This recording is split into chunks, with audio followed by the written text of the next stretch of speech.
Yo, Thought Warriors. What is up? Higher Learning is on. It is I, Van Lathan Jr. And it's me, Rachel and Lindsay. Sorry. All right. Rach, do you wanna say it? We have a higher learning first, is what I should say. What's the first? Well, how do I couch it? So we just did an interview with none other than Stephen A. Smith. He gave us so much time, so much insight. He's out there promoting his book, Straight Shooter. It's amazing. You can buy the book. You can also get it on audio where he voices it. But Van has been waiting for a long time to have a conversation with Stephen A. Smith. Supposed to happen before. I gave you each other's phone numbers so y'all could have it. They didn't. You know that things happen for a reason? Right. I feel like you weren't supposed to have that conversation so you could have it here. And if you're a new listener to Higher Learning, maybe last week you heard one interview. But this interview, between all of us, but it was really a conversation that needed to be had between Van and Stephen A. It was beautiful. And I don't want to say, how do I say it? You weren't silenced by any means, but you listened, you reflected, and even if you didn't agree with it, it was kind of I understand your point and where you're coming from, and I respect it. Because the conversation, I don't want to give away too much because y'all are going to really enjoy the interview. But obviously, Van has been vocal about some issues with Stephen A. Smith in regards to the NFL and Rock Nation and Colin Kaepernick and Nessa. And we really delve into that conversation. And I think you walked away really understanding the other side of it. So, not that you conceded. No. Here's the thing. This was very nourishing. I'll just be honest with you. It's very nourishing. You guys, we're coming to you right now on the heels of probably the most contentious interview that we've ever had on Higher Learning. Have you forgotten about Michael Rappaport? Oh, Michael Rappaport wasn't an interview. That was number one. This was number two. The second most contentious interview that we've had on Higher Learning. And I have re-listened to the Emmanuel Acho interview a bunch of times. And I think that the question I've asked myself is, what did I want out of that? And what I really wanted out of it was in some way to convince him that what he's doing is hurtful and harmful. And I truly believe that it is. And I don't back away from that. I truly believe that in a time where there need to be clear lines drawn for, what the pursuit of Black happiness is, that we can't pretend one thing is a solution when it isn't. That doesn't necessarily mean that somebody is doing something on purpose. It doesn't mean that they're bad. What it means is that if we think that, white people are mad at us for whatever reason, there are two ways to me. One way is to say, I know that you're upset, but these are the rules of a society and you can't break these rules or else we'll collectivize our power. The other way is to say, I know that you're upset. Here's some vanilla ice cream. And that's in no way another shot. That's me saying that that's me saying that one way seems like, hey, I'm reaching out to people and I'm trying. And maybe there are a couple of people that'll take the ice cream and then they'll be like, hey, Black guy gave me ice cream. I'm not mad at them anymore. But I just don't think that works. However, the interview evolved and it became something that was messy. I think that's fair to say. The one with Emmanuel Acho. The one with Emmanuel Acho. Messy interview. It's messy. It was messy. It's hey, everybody listen, there's two people going at each other and there's this and there's that and there are two people that have different approaches and you're this and you're that. I take nothing back. I stand on it. My apology after the interview was to the listeners, to ask your listeners to make that sort of sacrifice in terms of their ears and their souls. They should be able to get something from it. And I don't know that they did. You know what I mean? Beyond me feeling like I was going back and forth for a win. This interview is totally different. Totally different. This was with a man that I have had and still have disagreements with And I came away with a very sincere understanding of him. Yeah. And that's why in the interview, I keep going because I know people will be like, oh, Rachel wasn't talking. But sometimes it's not just you ask a question, Van, and I ask a question and we go back and forth. Sometimes you let the conversation go where the conversation's going. I don't want to interrupt a moment. And what I was seeing in that conversation was a moment, and I was seeing a connection. And I know you've been wanting to have that conversation for a long time. So I wanted to make sure that you got everything out that you wanted to. Like as Stephen A. points out, I know him. Like I can hit him up on whatever. But now you guys know each other. Yeah, look, I still think that there's a lot of work to be done when we're talking about Colin Kaepernick and his situation, and we're going to talk about that. And I want to make sure that everybody understands exactly where I stand on that. Where I stand on that is I look at Cap and what he went through and what he continues to go through, what their family continues to go through. And I look at it as such a monumental societal failing, not because I know them. Oh, no, you're right. I think just the fact that there has to be a time where putting yourself in the middle of an issue for Black people doesn't end up with them killing you, right? Like we have graveyards full of people who their only offense was trying to help us. Absolutely. Blow their heads off, put them in jail, take their careers. And at some point, the loss of your livelihood or the loss of your happiness, the loss of your living a fulfilled life, we have to consider not asking people to make that price, Sure. to pay that price. And that's another reason why I was protective of Patrice. And, it's hard to be now, but I was protective of Patrice and protective of BLM just because, they tried. And they tried and it ended up getting fucked up, but they tried.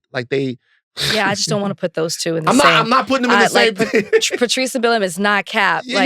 He made a sacrifice, and because of that sacrifice, so many other people are going to get to do certain things that, you know what I mean, since that. Like him taking that knee, now you see other people do it, or certain things that are symbolic of that and not have to go through what he did. And it's not just him, it's Eric Reed. It's all of that. I just want to make sure that yes, definitely Eric Reed. It's Eric Reed, man. Shout out Eric Reed, LSU legend. I want to make sure that we never just forget about them. And it upsets me. You know what I mean? I don't think that they do. It might not be on the tip of our tongue and it might not be at the forefront of what we're thinking, but I don't think this is something that you'll write about in history books. I don't think that we forget about him at all. Well, I think that we're in danger of it. And so, a lot of the problems or the issues that I've had with Stephen A. Smith in terms of the Kaepernick situation was just wanted everybody to have all hands on deck to be able to make sure that we would not lose the intensity over what had happened. And not just that, but other things. We've talked about other things. Donnie wanted to make a list of all the times. Donnie wanted to make a list of all the times I criticized Stephen A. Smith and then run them in an audio Donnie, clip. We should have talked about that. That's exactly how I wanted to spend my Sunday evening. So you wanted him to do that? Clips for Van to say these aren't relevant. The great thing is, as you'll see in this interview, Stephen A. is aware of all the things that you said about him. He's aware more about me than I even thought that he was. But look, you guys, for everyone that had a real problem with how the interview went with Emmanuel Acho, and I know that there were a lot of people, and I've heard from everybody, I had people telling me that I was mad because he was in great shape. I had people, so people hit me up and they was like, what? He's like, nah, man. He's like, Acho is who you want to be. I was like, for real? It's okay. I had people telling me that I was a terrible friend. That you were a terrible friend? Why I was were you a terrible friend? Because I didn't say enough. To defend him? To defend him. Why didn't you, though? That is kind of fucked up. Yeah, we went through this. Shit. No, shut up. We already talked about some real shit. But here's my thing. First of all, I'm not your babysitter. I was swinging punches. I turned around and you was right there. I'm like, oh shit! I was throwing punches. I turned around. I'm like, oh, I didn't expect you. Rachel had her earrings off and her tennis shoes on. Tag me in. I'm like, whoa, I didn't expect this. Like, no, Emmanuel. I'm like, whoa. No, and that, to be honest with you, that pumped me up a little No. bit. First of all, I'm not your babysitter and I'm not your wrangler. Mhm. And again, I saw where the conversation was going, but at the same time, I don't necessarily agree with everything that he was saying. The bottom line is it was miscommunication about how the whole thing started, but I don't necessarily agree with it either. So I thought I was doing a favor by being more silent and not piling on. Mhm. But, it is what it is. Anyways, people can change. Growth happens. And you see it in this interview coming up with Stephen A. Smith. You guys enjoy. We're going to get to it, and it's pretty good. Rach, what did you, because I know that people are like into the fallout of the last episode, and they probably want to hear more about it. And they, I spoke with Kalika about it. She was on his ass. Like she basically, like, my mom was like, well, maybe son, maybe a little too much. Maybe a little too much dip on your chip. She's like, I love you. But I'm sure you're going through stuff, maybe too much. Kalika was like, fuck it. Get busy. And it was mad people that were like that. But, I know there were. But the criticisms about that, I've heard. We, here on Higher Learning, I think that, well, I'll speak for myself and who? Speak for myself. Or maybe it's just speak. I should be professional enough to be able to tell the difference between the name of shows. Here on Higher Learning, we do want to make sure that it's worth the listen for you guys. We do. We want to make sure that it's worth the listen. And if we wanted to pull stunts just to drive numbers and views and stuff like that, we could have a situation like that every podcast. Mm-hmm. We could do that every podcast. Mm-hmm. But you wouldn't hear us. Yeah. If we did that, you wouldn't hear. Yeah. We would be putting on a performance. Mm-hmm. And that's not what we do at Higher Learning. There's an update about the NAACP Awards. No, Van. What? What? Go ahead. Okay, so let me tell you how funny Rachel and I are. We get nominated for an NAACP Image Award, which is a fantastic honor. Thrilled. Like, shout out to Aronde and all the people over there at M88 who they made like a little collage of like M88 clients that are like nominated for an NAACP award. Is that what your representation did for you? Yeah. My representation, like M88, they made a collage. They made a collage of everyone that is nominated for an award. And it's interesting because it's like... Did they cut me out the picture? Well, you're not with M88. Oh, I thought they might have used the graphic for Higher Learning. Mm-mm. I tried. They got Coco Jones is on there. They got Pinky Cole Shout on out there. To Coco Jones. They got Taraji P. Henson. They got all of these people, right, that are M88 clients. And then right in the middle of them, boom, Van Lathan. Good picture, too. You see that picture? Oh, that's fantastic. Yeah, good picture. Like, so shout out to M88, stay M88. And, we're getting all excited. We're calling, who's going to dress us and whatever. And then we learn that, and we are super duper thrilled to be nominated. Without a doubt, we're thrilled to be nominated. Then we learn that, like, the NAACP Awards is a week-long situation. And the award show that's on TV is on Saturday. Yes. They'll be giving out our award on Monday. Right, which happens with other award shows happens as with well. Other award shows. It's a whole week of NAACP award festivities. And, there's a chance that maybe we won't get to go to the award show on Saturday. But let me tell you something. Changes nothing. It only changes the fact that now I don't have to do 3 days in the gym to try to fit into this pyre No, moss. don't say that, because what's going to happen is you guys are going to vote for us. Did y'all know that you can vote? Vote. We need to be providing that information. I don't know what the website is. Google it. Find NAACP Image Awards 2023 nominees. Go vote for your favorite podcast. Tell your friends, tell your family to vote, because what's going to happen is we're going to win on Monday, and then we're going to walk the carpet on Saturday, and they're going to be like, oh, thank you. We already won. We already have our award. Mm. Bam. And then you can sit back and enjoy the rest of it. I also want to say, I want to shout out Come Back with Erica Cobb, Into America with Tremaine Lee, LeVar Burton Reads. I love that podcast. I love that podcast. And The Sum of Us for being nominated in the Outstanding Society and Culture podcast. Shout out to my girl, Angie Martinez. Shout out to Jamel Hill. Shout out to The Read. Shout out to all of these. Great podcast. Great podcast. The Read is just an amazing podcast. The Read's great. The Read's great. What'd you do this weekend? What'd you do yesterday? Man. What happened? Enough with the pleasantries. Was there anything significant that happened yesterday for you? I had a day of rest. I was coming off of a very busy end of the week. Some of you may or may not have seen. I had the opportunity to do The View. Thursday and Friday. Don't get me started on that. Go ahead and talk your shit because I don't have a lot to say about that. I'm very humble. I was very grateful for the opportunity. I had an incredible time. The staff there was amazing. They made me feel so comfortable and relaxed to be my full self, which I felt like I was able to do. And then I was exhausted. So Saturday and Sunday, all I did was watch football. Saturday night, I went to a 2000s party. That was a lot of fun. Ran into Emmanuel Acha. At the party? Yes. Oh, you told me that. I told you. You ran into Acho at the party Saturday night? All good. Everything was all good. What did he say? Hello. Everything. No, it was fine. Everything was all good. But that was interesting. Who was he dressed as from the 2000s? Eminem?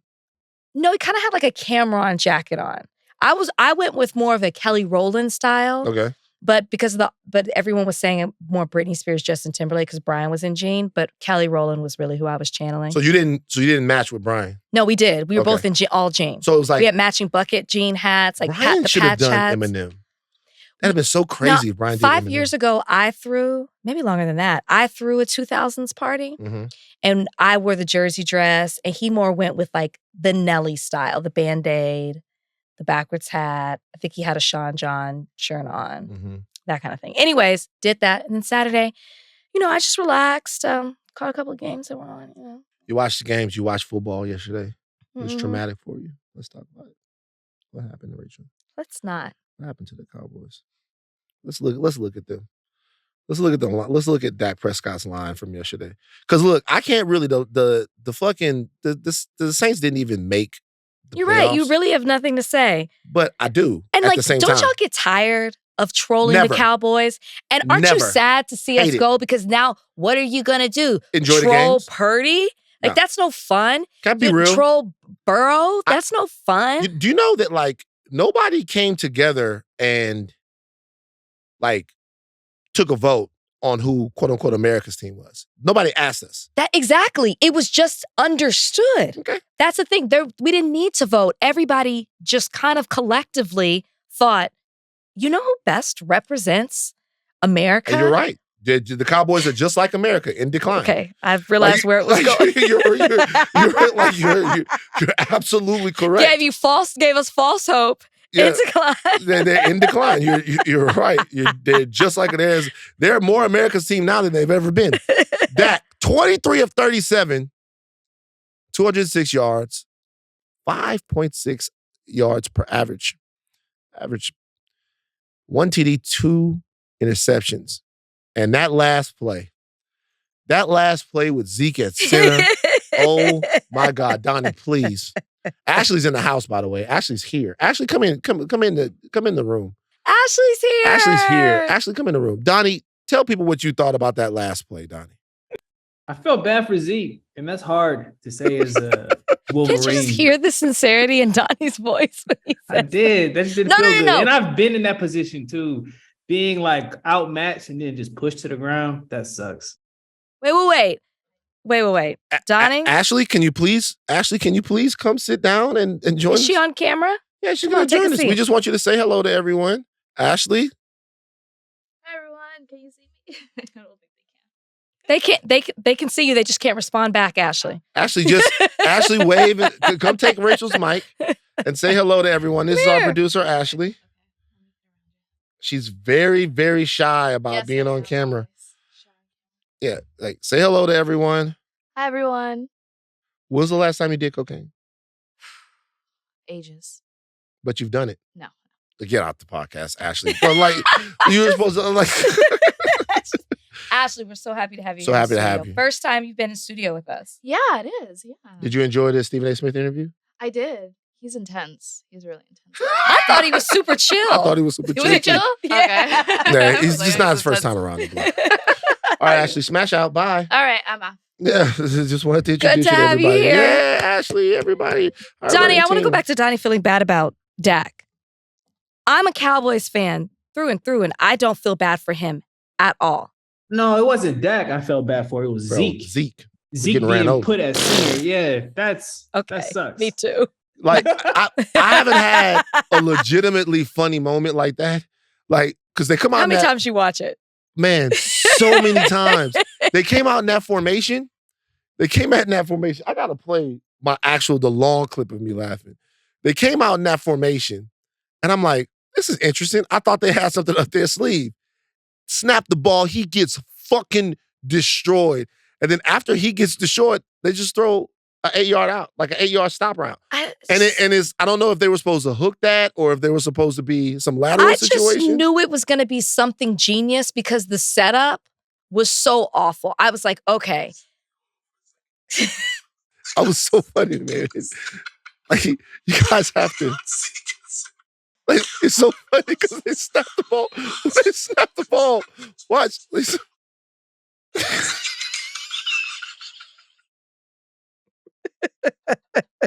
takes a little shuffle. Like the kid. Man, shout out That Zeke, alone should be enough to let go of our OC. You got to go. What was that? Not even a Hail Mary? I would have rather taken a Hail man. Mary. You still going to the Super Bowl? Who's going? Are you going to the Super Bowl? I'll go Super Bowl weekend. You'll go there? Not to the actual game. Just like hang out? I might go to. Oh, it's the best. It's the best. So get COVID. All right, let's get into the show. Stephen A. Smith is coming up after Ed Reed and the big deal of the day. You guys, just let you know, we gave you long pleasantries. Mm-hmm. We gave you long pleasantries. Long P. We gave you guys some long pleasantries. So we might do Ed Reed and a couple of the subjects, but I really want you guys to hear the Stephen A. Smith interview and also about this interview. There are some things that I did not know that were revealed in this interview, non-Kaepernick related, about other NFL players. Oh, yeah. I never heard that. I had never heard that either. And I thought he was referring to the same thing you thought it was. Mm-hmm. And I was shocked to hear that. I thought everybody was cool. That Stephen A. did not hold back about. Just gotta love that about him. All right. Okay, guys. You might want to call your friend later. Learn from me. You might. I might need to give him a call. You might want to call your friend. I might need to give him a call. On the other side of this, big deal of the day, Ed Reed and HBCUs. Okay, Ed Reed is out as Bethune-Cookman's coach after 25 days. You guys know the backstory by now. Ed Reed had an agreement in principle, I guess, because the contract hadn't been ratified. A verbal yet. agreement. Verbal agreement to take over the Bethune-Cookman Wildcats. He was going to lead the school, be their head coach. This, of course, comes on the heels of guys like Eddie George, Deion Sanders coaching at HBCUs. He goes there basically showing up for work, and he makes a video saying that the school is in disarray. There's trash everywhere, according to Ed Reed. There are buildings that are abandoned. And he loses it on, and I think is that fair to say that he lost it? Definitely in the second one. In the second video. Donnie, cue the second video just so we can go back. You know what? Never mind. Don't, because I don't want to waste time. Yeah. So we covered it before. We covered it before. Ed Reed has now said that he will not be accepting a job with Bethune-Cookman. He will not be coaching there. That's not going to happen. And then went through a long, I got to be honest with you, kind of a meltdown. Yeah. In front of some football players and their parents. Yeah. After, I guess, he had gotten the news that he wasn't going to be the coach at all. Yeah. And it was pretty. It made me sad. Did it? It made me sad. It made me want to take back what I had said before on the prior podcast. Because if y'all remember, when we listened to the 2 videos and we saw his reaction, and he hadn't even signed a contract yet, I said, you got to let him go. I said, well, there was nothing to let go, but I said, you can't have him. You can't hire him. Mm-hmm. Not when that is the way that you respond to conflict. I felt like it went too far. It just wasn't a good sign. I really felt like, how can you trust this person in this position if this is how they respond when things don't go right? I just wasn't for it. And I just thought, you know what, before anything goes too far, you shouldn't even, go into negotiations any further. That's what I felt. And then I saw the video. And it really made me sad because even though I still stand by the position of, I don't know how that relationship could progress with the way that he went out publicly and spoke in such a bad way of his school that was going to hire him and his potential bosses. I just didn't see how that could ever be a healthy relationship. It got off to a bad start from the beginning. They had nothing to go on with each other. There was no trust there. That was their foundation. I just don't see that. But when I watched it, it was like, gosh, this is a good man who really seems to care about the student athlete. And that's what you want in a coach, for sure. You want somebody with passion, who cares, who it's not just a job and a paycheck, it's something meaningful. And he seemed to be really invested in growing these men, not just as athletes, but as human beings. And I felt bad. I really felt bad for him. But logically, I don't see how it could work. Yeah. Let's hear the audio real quick. Let's hear Ed Reed after the news came out that he would not be coaching Bethune-Cookman. After playing and what we started doing, young man. Motherfuckers. Yeah, I curse. And y'all done heard curse words before. And they got parents in here. And no, I don't want to leave. And like I told you, I want all these recruits. But they got some corrupt people in this world, some evil people that don't care about kids like I do. So I want y'all to hear the truth from me. I ain't withdrawing my name. I got the receipts. They got all kinds of stuff going on around here. Hoarding these buildings with nothing but trash in them. You understand me? And Dion was right. And I know I'm right. And they got some people in here who be snitching to their ass.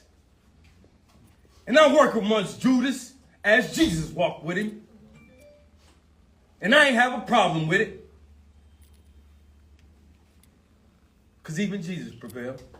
Sir. And what God got for you, no man can take. Sir. The fall off in this has been pretty significant, and there's been a lot of questions raised. Yeah. And there are factions here. There's a faction of people who I think are HBCU diehards who really care about the perception of the HBCU and the health of the HBCU, that thought what Ed Reed did was not just in poor taste, but damaging. But I must be honest. Since he has begun to speak, and I was never in favor of firing him or not giving him the job, a Band-Aid has been ripped off regarding conditions and student issues at Bethune-Cookman. There was a protest today where students marched in support of Ed Reed, and not even as much in support of Ed Reed, but more in support of themselves. There are pictures coming from inside of the dorms where, there were moldy blankets and sheets. Some kids are saying that, they don't have the air conditioning that they need, so they have to leave their windows open. It's Daytona Beach, Florida, guys, so it's not exactly the most temperate climate there. It's, it's pretty hot most of the time. And there seems to be a back and forth as to what the best way to fix the problem of the livability of life at of an HBCU. If you are going to Bethune-Cookman and you don't live in the vicinity of the school, or you're not married, or you don't have a kid, then you have to live in the dorms. Really? Freshmen and sophomores. You have to live in the dorms. I was wondering what that was you said. Yeah, Okay. you have to live in the dorms. And if these kids are paying $15,000, $20,000 a year for tuition, some people say it's 30. And It is? some of the stuff I saw, like people were saying that they pay $30,000 a year to go. I don't know how much. I don't know how much it is. I know that they have That's a a healthy lot. they have a healthy endowment. They're about $50 million endowment, so they're not as broke as we were at Southern. It just seems like there's a way to split this baby to where we have the conversation about how kids are living and the conditions they're living in at HBCUs and the best way to fix that.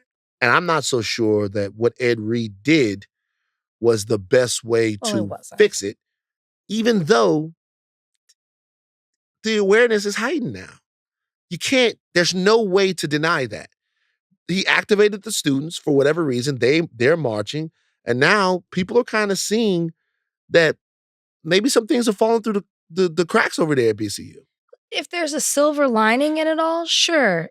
It's raising awareness and it's starting a conversation, and maybe some alums from Bethune-Cookman or those who donate or whatever it may be will dig into what's going on, who's running this, and should they still be in a position of power, because it sounds like things are falling through the crap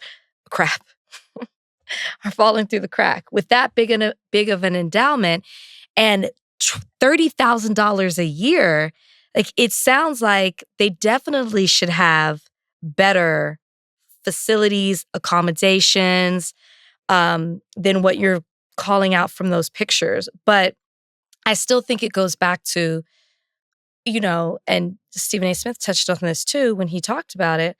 I think it goes back to there was so much emotion that was coming from him, and I understand that, but it went about the wrong way. And it also, and I do think this is the other side of it where it's the negative, it gives the opportunity for other people to speak badly about HBCUs in that manner when you're putting it down as well. Like, I think there's a problem with that, which is why Ed Reed couldn't stay there. Like, I truly believe he could not stay there. I don't think it was healthy. If you're starting out your relationship that way and you're dealing with what he is calling a corrupt administration, there's no way that you guys are going to be able to come together and accomplish what you both want to accomplish. There's just no way. So I want to read you something from BCU's Wikipedia page. It says that the university was placed on probation by its regional accreditor, the Southern Association of Colleges and Schools, in the summer of 2018. The accreditor cited failings in multiple areas, including integrity, governing board characteristics, financial resources, financial responsibility, and control of finances. The accreditation action followed significant financial losses by the university.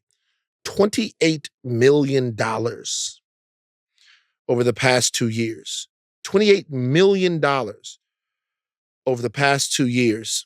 That's the summer of 2018. So I guess from 2016 to 2018, 2015 to 2017, whatever, the university had lost $28 million. Multiple lawsuits, including one filed by the university against a former president, alleging fraud and bribery related to a $306 million construction deal. The nursing program had been placed on probation by its accreditor a few months earlier related to academic issues. In September 2020, the university was taken off probation and maintained its accreditation. So the reason why I bring that up is because of this. I also know that there in Daytona, in Florida, there have been a couple of tropical storms that have come through.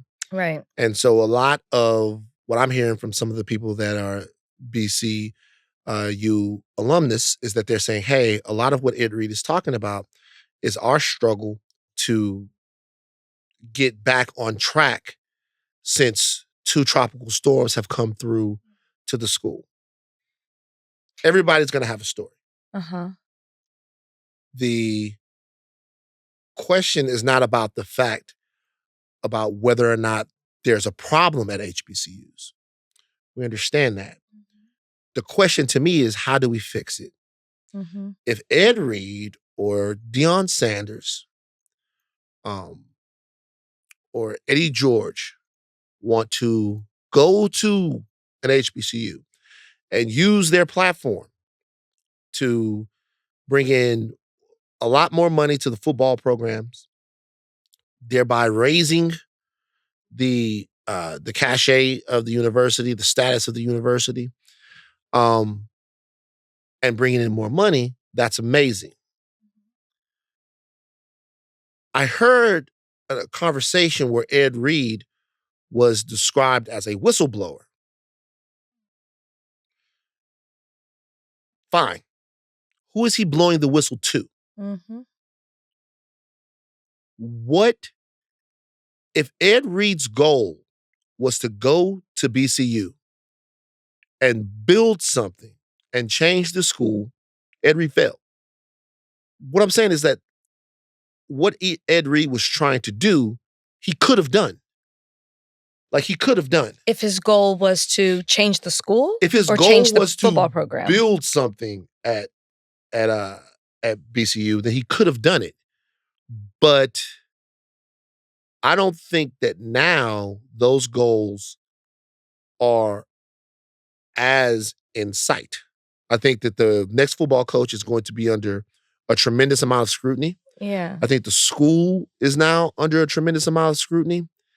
And although the students have specific demands, a lot of people are looking around like, what do we do? Should there be an investigation into what's going on? well, for sure. Well, it sounds like, I mean, they've got lawsuits, there's mishandling of funds.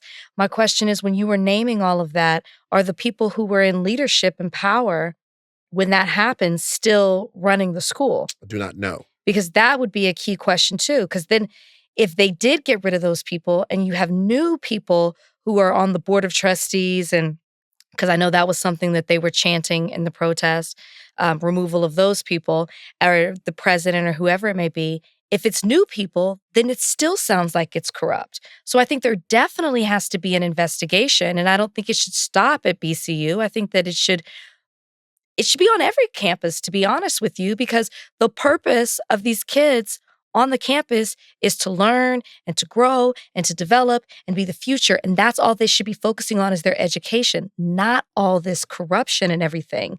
And it sounds like people are getting off with funds and whatever else, or power or whatever it may be, at the expense of these kids' education. And that's wrong. I think it was a bad move to fire him. I think it was definitely a bad move to fire him. Okay, let's talk this out, because I don't agree with that, because I don't see how you could have moved forward. I think there was such a bad taste in Ed Reed's mouth, and that's only what he expressed to us on social. Who knows what was going on behind the scenes? There's such a bad taste in his mouth. I don't think it would have worked for him unless whatever he felt was corrupt and what was wrong was removed as well. One had to go. I don't think it could have worked. I think this was an optimal time for a conversation. This was an optimal time to get the decision makers together and for everybody to sit down and have a real conversation about what the expectations are on both sides, meaning the expectations from BCU to Ed Reed and the expectations from Ed Reed to BCU. Well, as you know, with conversations, both people have to be well, okay. willing to work together. But to be honest with you, that actually is applicable here, because when you're having a conversation to try to solve a problem, there's a way that you have to have it. Mm-hmm. And I learned that. And I hope that we would learn that when the main thing that we're trying to get at is student life. The focus is the students. I'm looking at some demographics here. 81% of the students that go to Bethune-Cookman are classified as low-income students. 19% of them will only be classified as affluent. So the children that are being served, the kids, the grown people, the young people that are being served at Bethune-Cookman are overwhelmingly from challenged economic backgrounds. Their needs have to be paramount in any discussion. Sure. I don't think that firing Ed Reed, despite what he did, was having the kids' best interest in heart. I think firing Ed Reed for Bethune-Cookman was having Bethune-Cookman's best interest at heart. Now, that doesn't mean that it's not the way I look at it is, hey, you have an opportunity to do something with a guy like that. Let's have a conversation and show a little cultural patience to one another. Even though, as I still believe he was 100% wrong, he was disrespectful, and he doesn't know, he ain't swag. I believe you, he ain't swag. However, I just think this was an opportunity for him to become swag. I think this was an opportunity for them to understand maybe what a high-level football program is like. And rather than everybody kind of come together on it and put the students, the team first, they kind of ran to their silos, and it's sad to me. I do believe that BCU was about protecting BCU. And I think Ed Reed was about protecting his student athletes, not necessarily everyone. But we'll see. I feel like this story isn't done. Oh, it's the beginning. But I hope it's not done in the sense that it brings an investigation to BCU. I hope this, because it's the students we need to be focused on right now. Well, here's the thing about that. So if there's now going to be an investigation into what's going on at the top there over at the school, the transparency is about to get like super murky. Mm-hmm. All those people that are on boards, that are in power positions, they're going to cover their asses at BCU. So none of this is going to be easy. There's not going to be a come to Jesus moment where there's where everyone comes out and they start holding hands and they sing "We Shall Overcome." They had the opportunity for that. Mm-hmm. They had the opportunity to have a press conference where it's Reggie Theus, who's a former NBA player, who's the AD over there, and Ed Reed, and everybody comes out and says, "Hey, you guys, we talked. We had a conversation with him. He had a conversation with us. He understands, we understand, and we're moving forward, and we're going to trust each other to try to build something here." But didn't happen that way. And now we'll see. He's mad, they're mad, and the kids are mad. All right. Without further ado, the author of Straight Shooter, a memoir of second chances and first takes, Stephen A. Smith joins us on Higher Learning on the other side of this break. Our next guest on Higher Learning is just very simply one of the biggest names in culture. He is the host of every show on ESPN, all of them. You turn them on, like you leave your TV on when you go to sleep at night. You're here. This is blasphemous. That's what you hear. He's also the author of a book called Straight Shooter, a memoir of second chances and hot takes. That is available now. It's a book I have read, and he shoots straight in the book. As always, Stephen A. Smith joins us today on Higher Learning. How you doing, my brother? What's going on, man? How you doing? What's up, Rachel? How you doing? Long time. I'm good, Stephen A. How are you? It's good to see you. I hope you're well. I'm good. I caught your bit this morning on First Take with the Cowboys. So you know, I'm still recovering. That last play was pretty remarkable, man. Yeah, that last play was hysterical, Stephen A. No surprise. No surprise. Wait, can I tell everybody to be patient. Just wait for it. They won't let you down. This is what they do. Cowboys always find okay. But can I ask you this? My one Cowboy question out of the way really quickly. Mm-hmm. Is Dak the problem to you? Right now he is. Okay. He didn't show up last night. Bottom line. He didn't show up Sunday night against the San Francisco 49ers. There's no way around it. You're playing against a third string quarterback. Yes, Brock Purdy has looked good. He's undefeated in the 7 starts. But he's got an elite defense. He's got a running game. He's got Christian McCaffrey, Debo Samuels, Ayuk at the wide out and stuff like that. George Kittle at the tight ends probably know what they can bring. But you're Dak Prescott. It's the Cowboys, and y'all are relatively evenly matched. And when Tony Pollard goes down, you got to know it right then. It's up to you to take over. You can't throw 2 interceptions, particularly getting them in the red zone and giving them 6 points. That's what he did. So you look at it from that perspective, there's no way around it. Right now, it's about him. It's not just about him. Kellen Moore, the offensive coordinator, left some things to be desired as well. That's true. But Dak Prescott should know better, and he should do better, and he hasn't. Is it in Dak to be a Super Bowl winning quarterback? Well, it remains to be seen. I doubt it because where's Jalen Hurts going? He's ascending, and he's within the same division, not just the same conference. And so when you got a cat like that standing in your way, with an executive like Howie Roseman, who's proven he knows what the hell he's doing. Philadelphia is clearly the better team. And Philadelphia is going to make the right proper amount of noise. Dallas is going to have something to say about it, but Dak has to play at an elevated level. And until he does, the answer to that question would be no. So real, just a last thing on the Cowboys, because I'm a Saints fan. I couldn't care less about the Cowboys, but it's interesting right now. Whole sports world is talking about them. True or false? If the Cowboys want to win a Super Bowl, they have to move on from Dak Prescott.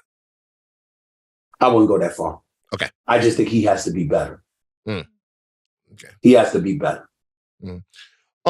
Stephen A., in reading your book, the first chapter of the book was for a guy like me who just lost his father and who had a sometimes strained relationship with his father.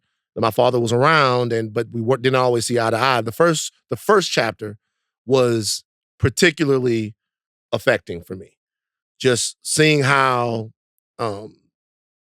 your past and the man that you are is shaped by really an absence almost in your life, and how that is a part of your story.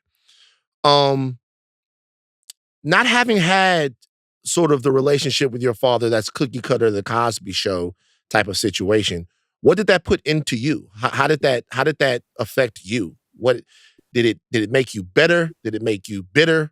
What did it make you? I think in some cases it made me better, and in some cases it made me worse. There's good side and bad to everything. And certainly with my relationship with my father, it was not good.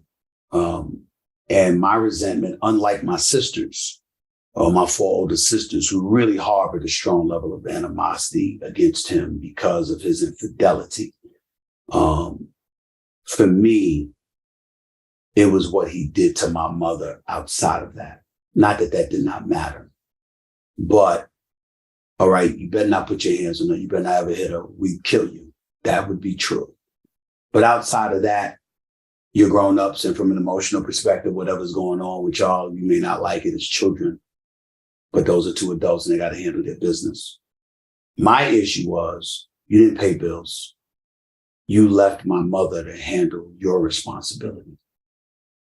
2 jobs, 16 hours a day, 7 days a week, for over 20 years, with 1 week's vacation. How could you do that to a woman? How could you do that? And so the way that affected me is that, you know how some brothers can be, white and black and beyond, where, it's a badge of honor to get women to do things for you. You must be putting it down. You must be doing a lot of different things. My attitude is I've never taken money from a woman. I go out to dinner. We go out to dinner, I pay. We go to the movies, I pay. We go on vacation, I pay. You're a woman in my life. It's my responsibility to take care of you. I'm not that way because of women. I'm that way because of what I saw my mother subjected to. And I swore that I would never be the man that my father was when it came to being responsible for your children and your wife. The flip side to it, the bad side, is that I haven't been fair to women at any time in my life when it comes to their relationship with me in terms of what I hold them accountable for. Because the level of tolerance that I expect comes from what I saw my mother tolerate. Not specifically because I would never be as trifling as my father was at times. The drinking, the gambling, the womanizing, all of those things. But I'll be damned if I've been a saint. And for me, all my life, I was a guy like, that woman, my mother, is the greatest woman I've ever seen in my life. Loving, beautiful, loyal, committed, accomplished, registered nurse, 25 years, et cetera, et cetera, et cetera. And if she could tolerate this dude for almost 60 years, certainly some woman should be able to tolerate me. And I would use that as an excuse To misbehave. To misbehave. Yeah. Mm. You know, when I was younger, yeah. You're so open and vulnerable in this book. We get to know you off mic. Outside of that, and I was curious as I was reading it, what made you decide to write this book? Why now? Why did you want to let us into your world on a personal level now? Well, I actually thought about it years ago, Rachel, when I was I had let go by ESPN in 2009, and then they brought me back in 2011. Because a lot of people wanted to know, people were clamoring for me to write a book at that time because they wanted me to tell what happened with ESPN and I. Spill the tea. Yeah, they wanted, and I did it in the book, but they wanted me to do it back then. But I knew that I wanted my first book to be about my whole life, not just my professional life.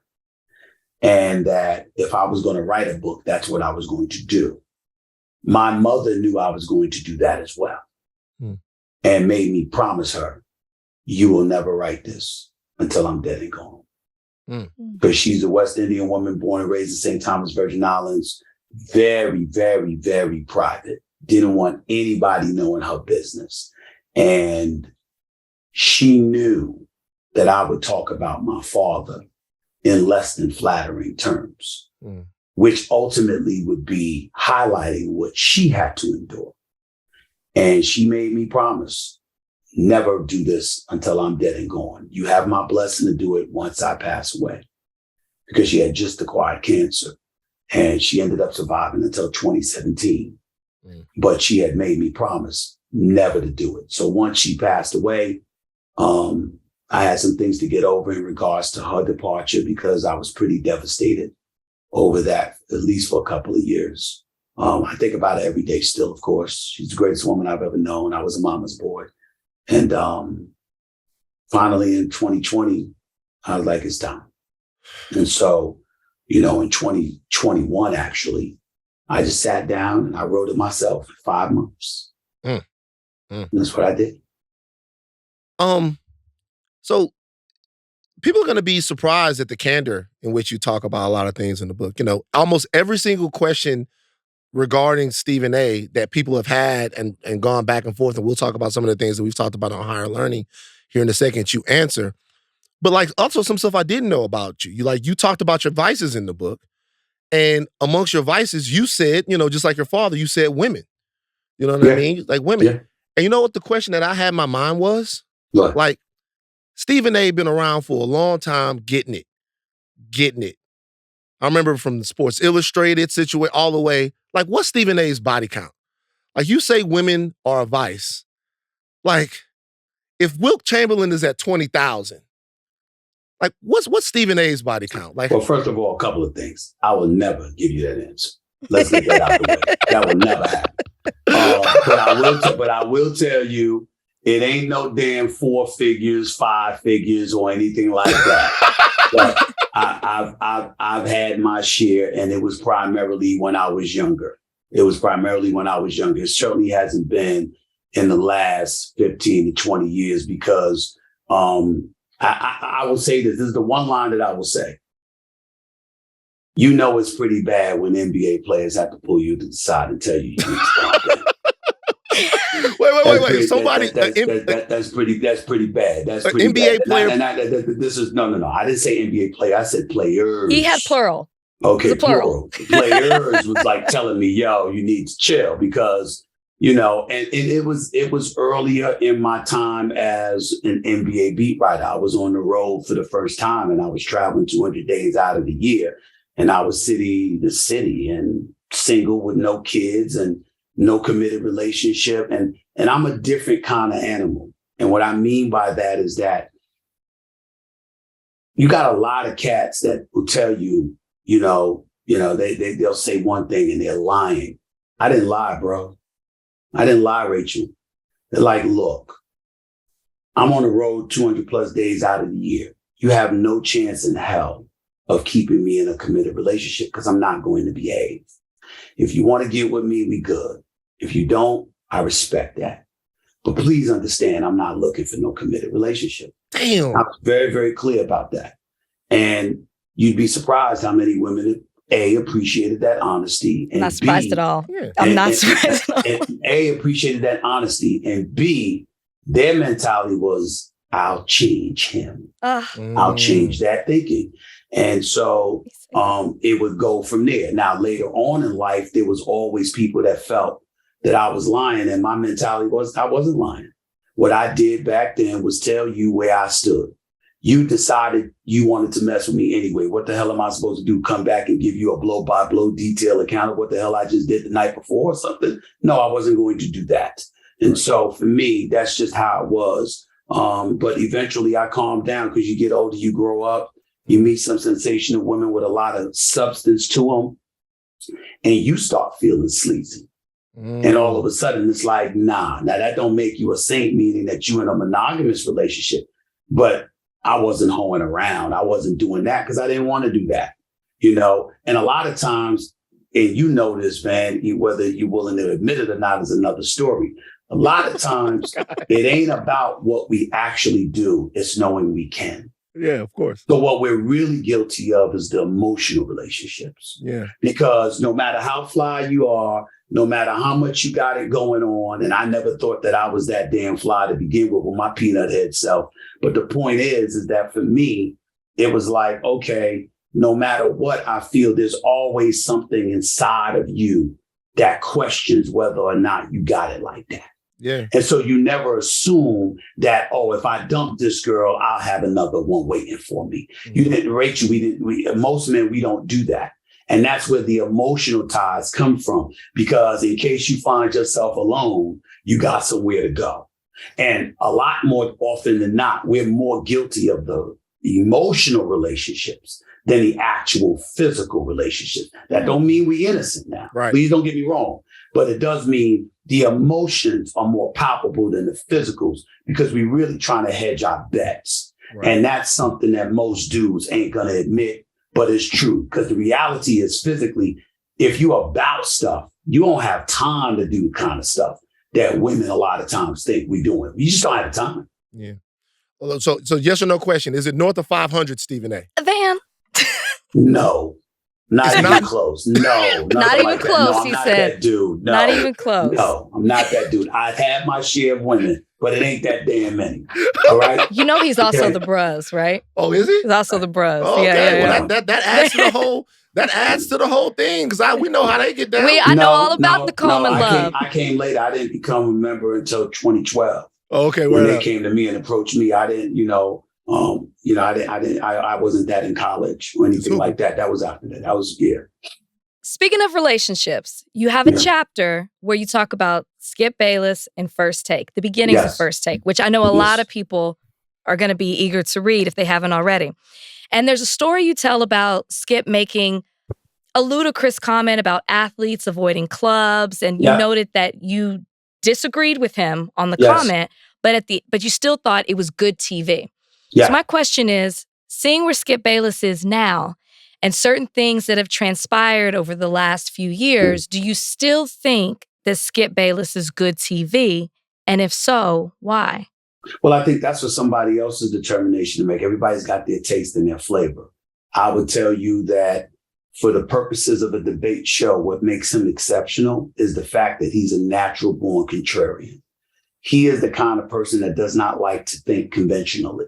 And he doesn't like to go along with the crowd. He likes to stand out. And so whatever opinions he has, he doesn't fake them. They are authentic opinions, but he searches for where they are so he can be different and he can separate himself from the crowd. That's just a natural born instinct he has that has worked wonders for him. He's made him about $6 million a year. It's made him over $50 million over the last 6 or 7 years. So obviously, when you come from the business that we come from, where you are making $100,000, $200,000 or whatever, and then, you're talking the kind of numbers that I just doled out based on his 2 contracts with FS1 that were reported. The reality is that it works for him and he's fine with that. For me personally, I thought differently of certain things that he felt when we were on the air together. I feel that way that we're off the air together. I feel that way now. I did not agree with his position on Dak Prescott last year, although I understood where he was coming from, and I thought that people kind of misconstrued what he was saying. I still disagree with him. You mean Dak Prescott and his mental health situation? Yes, sir. Yes, I was just like, my mentality is that's too deep of an issue to bring in football, to bring in like, I don't want my opponent knowing about whatever mental ailments I might have. Nah, I just don't, I don't agree with that.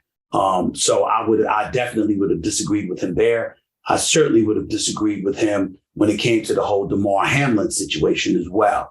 And the tweet that he put out, he doesn't feel that way, and that's his prerogative. But I obviously disagree with him with something like that. That's it. Of course, I disagree with him about Tebow. Of course, I disagree with him about LeBron. Of course, I disagree with him about quite a few things. I would never call Russell Westbrook Westbrick. I wouldn't call Chris Bosh Spice Bosh. I wouldn't do those things. That's just not my style. But I do understand that he's his own man, and that's how he feels. And the audience will either be receptive to it or they won't, and that's his business. Do you think that he treats Shannon Sharpe differently than he treated you when you guys were on the same show together? It seems that a lot of people, I'm not even going to beat around the bush, I have a problem sometimes with the way Skip deals with Shannon Sharpe, cutting Shannon Sharpe off when he was trying to do his monologue,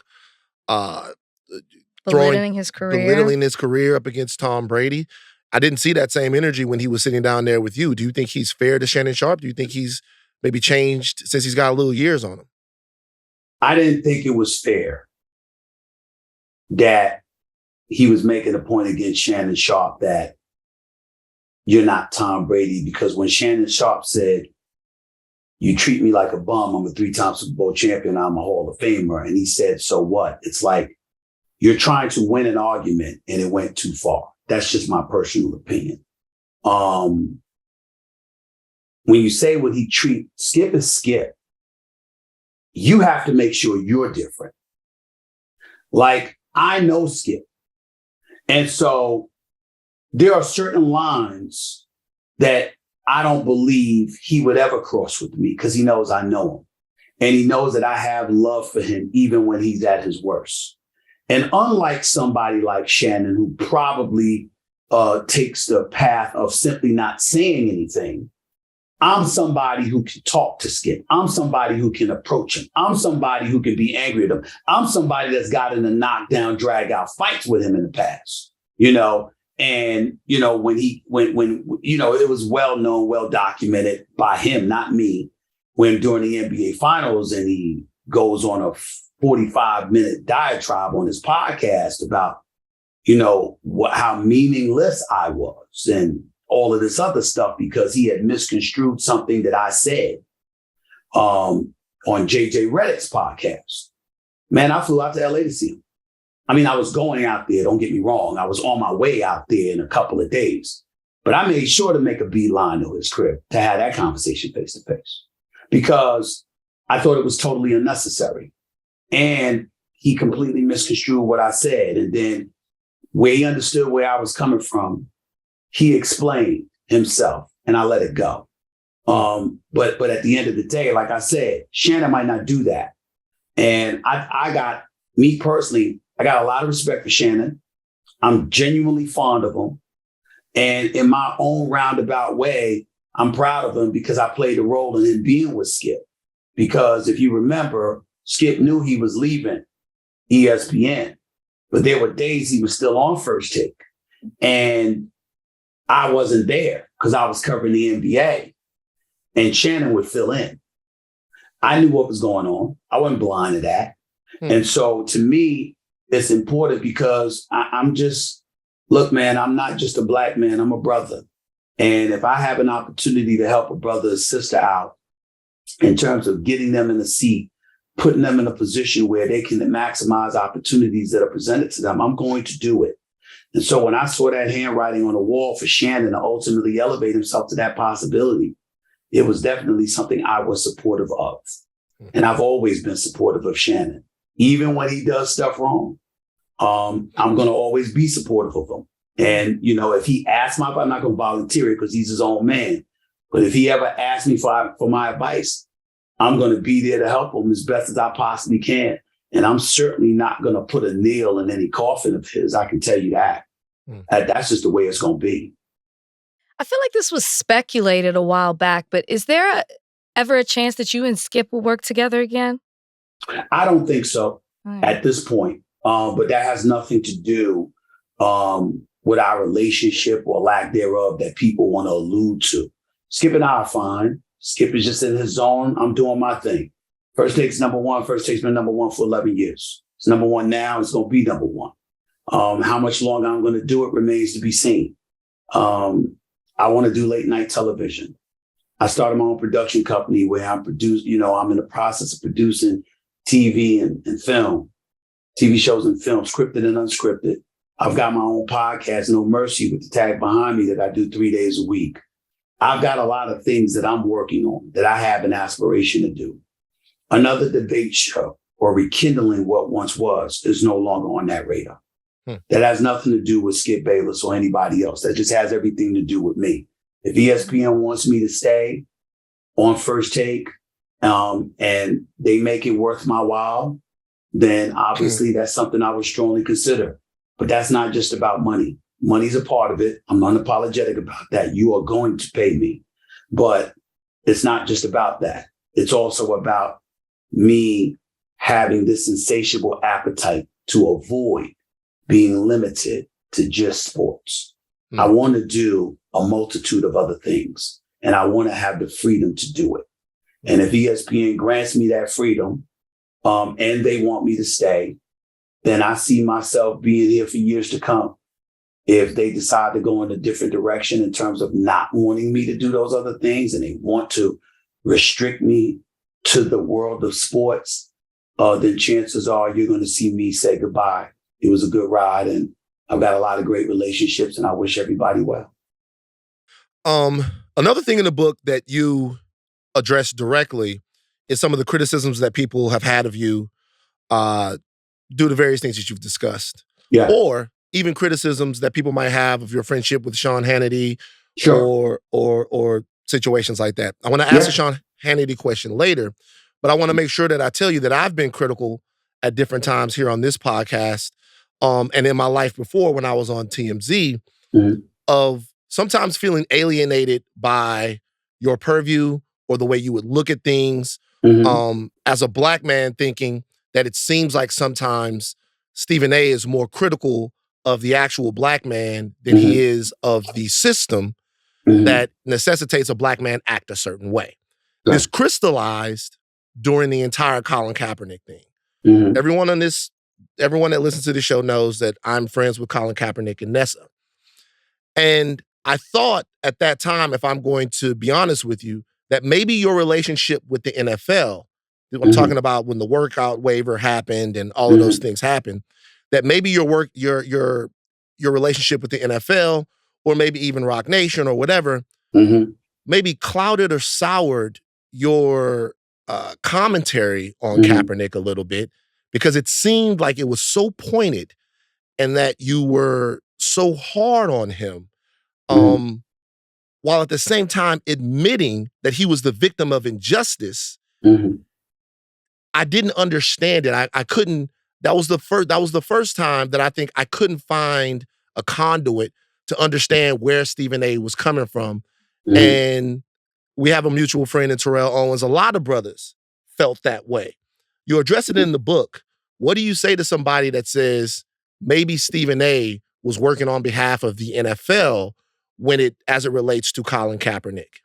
Okay, a couple of things. Number one, I'm very familiar with what you've said about me over the years.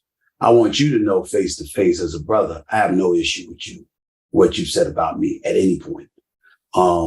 You're a smart brother. You've done a lot. I've always had profound respect for you, even when I disagree with you. And I certainly wholeheartedly believe in your right to say the things that you've said. I'm cool with you. Ain't no problems whatsoever. So let's get that out the way. Number two, Terrell Owens, you said we have a mutual friend. Terrell Owens is no friend of mine. He's no friend of mine. Let me be very, very clear about that. Okay. He's no friend of mine. Once upon a time, I'm done with that brother. He knows why. Is this because of what happened on First Take? No, it's Okay. because after that, he had the audacity to go behind my back and try to file a lawsuit against me, claiming that I did something I've never done in my life. And that's taken off the record conversation and put it on the air. I didn't know such thing. Terrell Owens did that. And he tried to swindle money out of ESPN by saying that I did something that I did not do. I don't wish him any harm or anything like that. I will never speak to him again in life without an apology. And we both know he ain't going to apologize. So I'm done with that. That's number 2. Number 3, anybody who knows me, there does come a point in time, Van, where your work should speak for you. You can have an opinion about what you're hearing from me. What I get annoyed by when it comes to us as a people sometimes is that we look at the agenda instead of looking at the position and just judging the position. If you want to disagree with my position about Colin Kaepernick, fine. Why does it have to be I'm working for the NFL? No, I just happen to have an opinion that might be different from somebody else's about Colin Kaepernick. That's all. I do not work for the NFL. I don't answer to the NFL. I'm critical of the NFL all the time. I've been critical of the Players Association all the time. I've been critical of the NBA all the time. Players, coaches, executives, owners, the list goes, commissioners, the list goes on and on. I have a career spanning over a quarter century that provides factual evidence to what I just said. It ain't conjecture. It's all out there. So I disagree with that part. Now let's go down list by list. So we go to the Colin Kaepernick situation. Notice that you started off your point by saying he's a friend. He is. Well, Colin Kaepernick ain't no friend of mine. He's not an enemy. I have nothing against him, but I don't know him. Mm-hmm. Okay. So my point is, but notice you wouldn't hear me say you feel the way that you feel because he's your friend. No, you have the preponderance of evidence placed before you. And based on that, I respect you enough to say that's how you feel based on what you know. Right. Well, I know a few things, right? And so my position has always been he was blackballed. It was wrong. He didn't violate any laws. He didn't violate any NFL bylaws. What's happened to him is wrong, blah, blah, blah, blah, blah. But he wants to be in the league. Okay, what you going to do to stay in what you going to do to get back in the league? Because very few people sue a corporation or an entity and then end up going back to work for them. That doesn't happen too often. So what you going to do to get it back? Well, didn't it happen at ESPN? Didn't Sage still sue ESPN and then she? I swear to you, I don't know the details about that at all. For all I know, it was an HR matter. They wrote the report about that was happening and the stuff has been settled and they're allowing her to fulfill a contract. I don't know what the hell was going on with that. I don't know. Okay. That's my honest to God answer.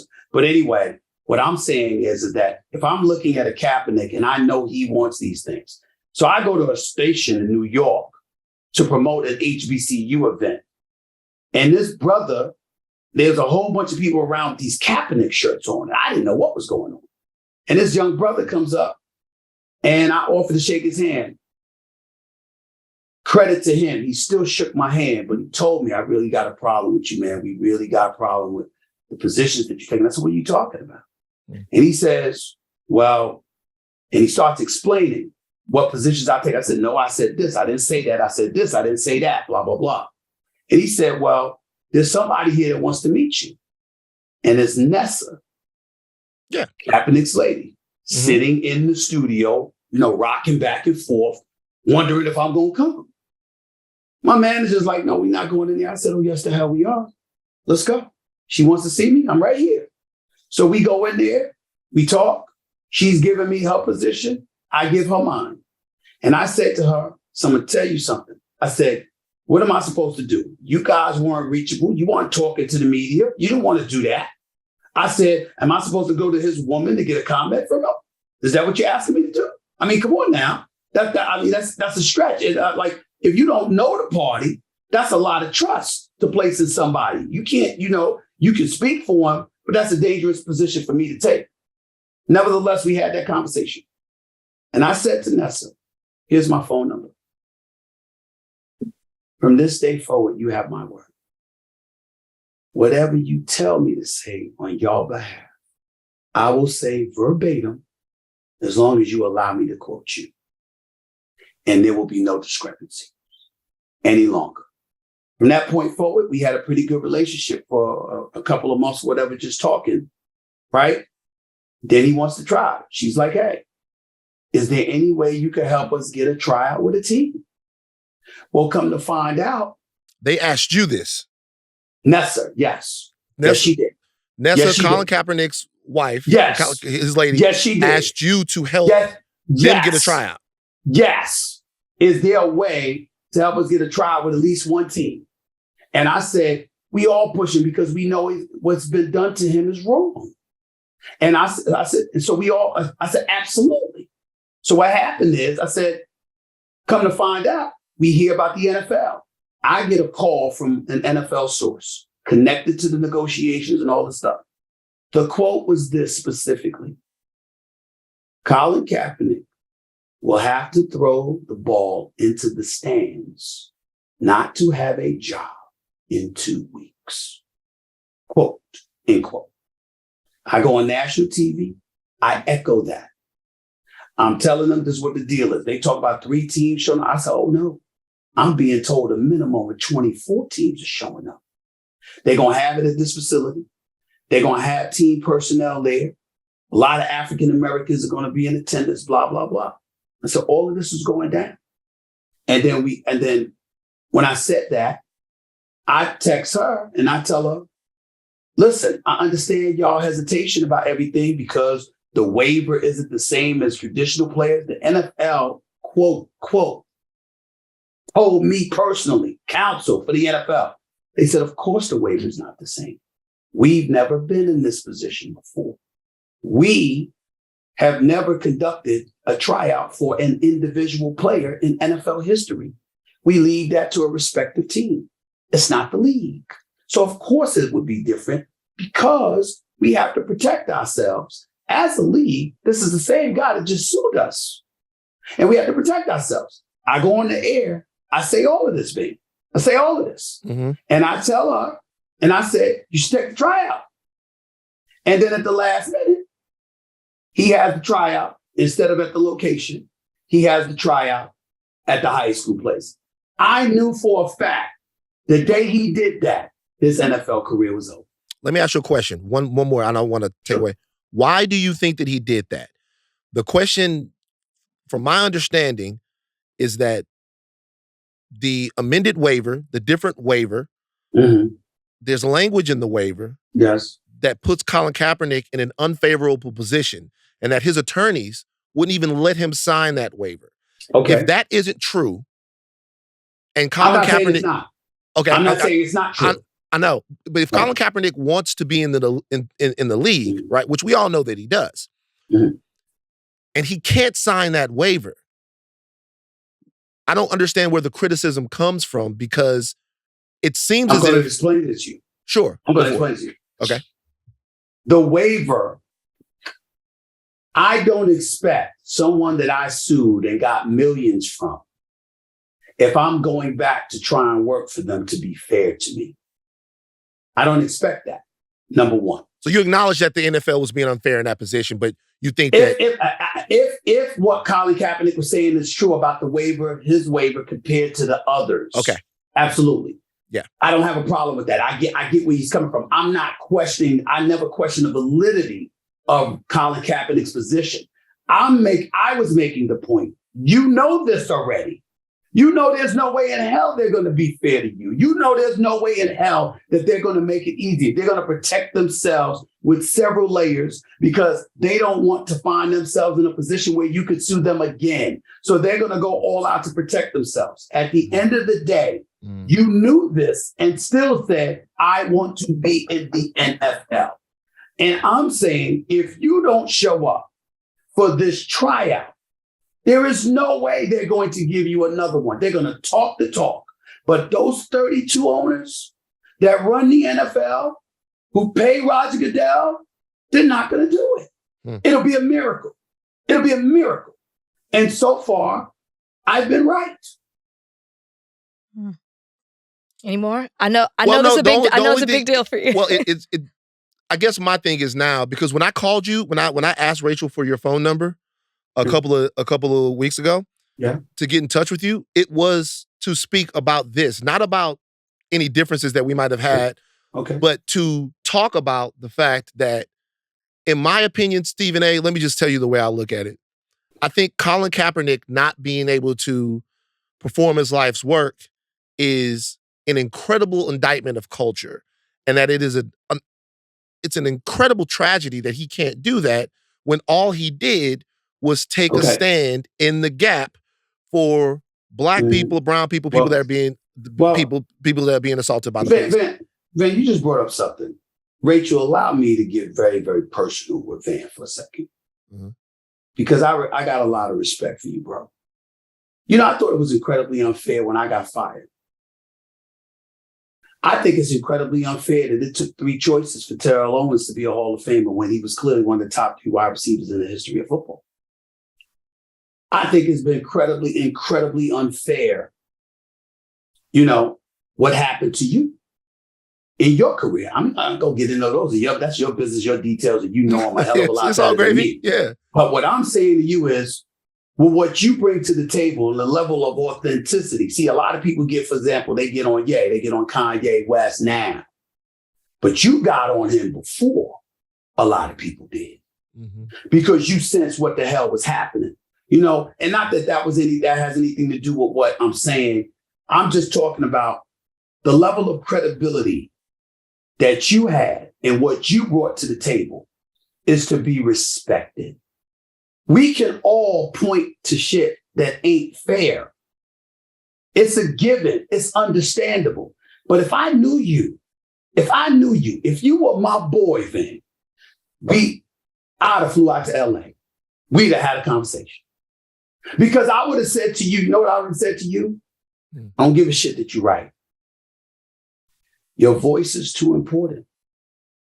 And you got to make sure that you're mindful of that and that you don't lose sight of the big picture and the end game which is the war, because it's important to you to win these battles. Perfect example. Shannon Sharp, the day after the Hamlin thing. I understood what he was feeling as a football player and where he was coming from. My advice to him would have been, no matter what you feel, make sure you sit in that chair. That's your chair. You have any idea how hard we've had to work to have those chairs, to have that voice, to make sure that we're disseminating a message to the masses and we're thinking about the marathon, not the sprint. I didn't get on Colin Kaepernick because I thought Colin Kaepernick was wrong. I got on Colin Kaepernick because I thought his actions were futile as it pertained to what he and Nessa said they wanted for themselves. The movement was bigger. The purpose was bigger. He deserved to be defended to the nth degree on that. But the moment he said it was important for him to return to football, and Nessa approached me about wanting him to return to football, my focus is, okay, what's going to get you there? What's going to work? And what I would say to both of y'all is I believe that at times in our community, we have a huge, huge problem. One of it, obviously, and all of us are guilty of it. I'm guilty of it. Y'all are guilty of it. We're all guilty of it. Our emotions get the best of us. Yeah, that definitely happens to me. Okay, that's absolutely true. That's absolutely true. Yeah. But the other thing that gets in our way is an inability at times, because of those emotions, to recognize the big picture and to understand there's a greater play down the road. You, Rachel, Lindsay, you doing big things. If I see you doing something, because I know her. So if I see her doing something and I think that's going to get in the way, Rachel, you've been around me. What am I going to do? I know you're going to come at me. I'm going to call her, bro. I'm not going to go on the air or do something like that. I know her, but I'm going to call her and be like, this is getting in the way. Nobody's telling you to compromise who you are and compromise your true, authentic self. What we're saying is, tell me a point in time in history, man. Any Black leader you can find, any Black person, tell me one of them that's never had to compromise or capitulate.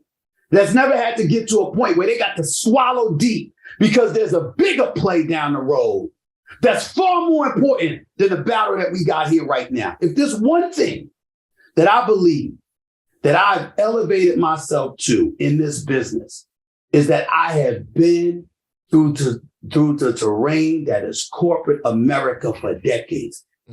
Bro, I know this shit. And there are certain things that I'm like, yeah, I want to do this. I want to do this. I want to do that.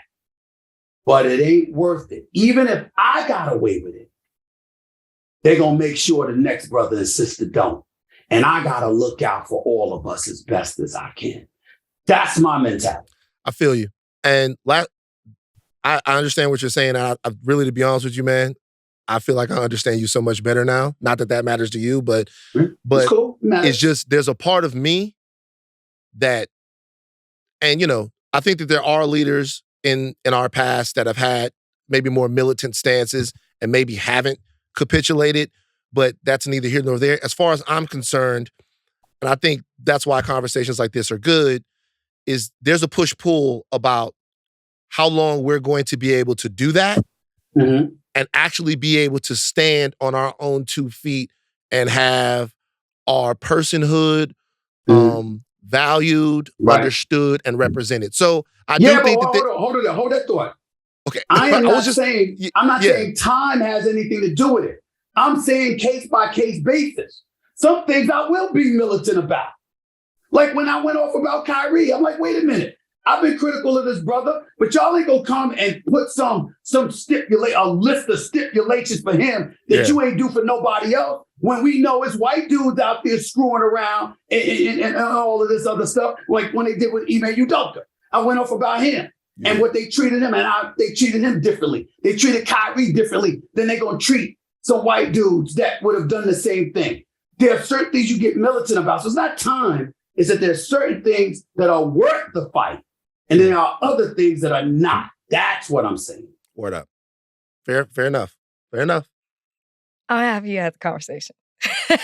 Hey, I mean, he did his thing. I mean, like, I'm not getting I would be fighting just to say fight. These are all great points. And you've given us so much time. I want to ask you this because it kind of ties into what you were saying, and it's so relevant right now. You talk about being going to an HBCU, being a student athlete. Curious as to what your take is on what's happening right now at Bethune-Cookman and with Ed Reed and all the talk surrounding that. You see the students that are protesting right now on campus. I'm just curious as to your opinion about that and what's going on, and maybe for the future of these former Hall of Fame athletes coming in to these coaching positions, some experience, lack thereof. I'm just really curious your take on that. Well, I'm concerned. As a supporter of HBCUs, I've generated over 12,000 scholarships in excess of $25 million through HBCU Week, led by Ashleigh, Christopher, and a few other people who've done phenomenal jobs, along with Disney on the Yard and others. We just had a great event a few months ago. I would tell you that people at HBCUs need to be careful because the issue has been garnering support from those outside the HBCU world to elevate their profile and ultimately their pocketbooks and their cachet. And this is not the way to pull it off. Deion Sanders arrives at Jackson State. I understand that there's a plethora of brothers at HBCU that helped him get to where he is, and they don't feel like he's appreciative enough, et cetera, et cetera. What I would argue is that he went there, he won. Not only did he win, he brought ramped up attention to HBCUs and the plights that HBCUs face.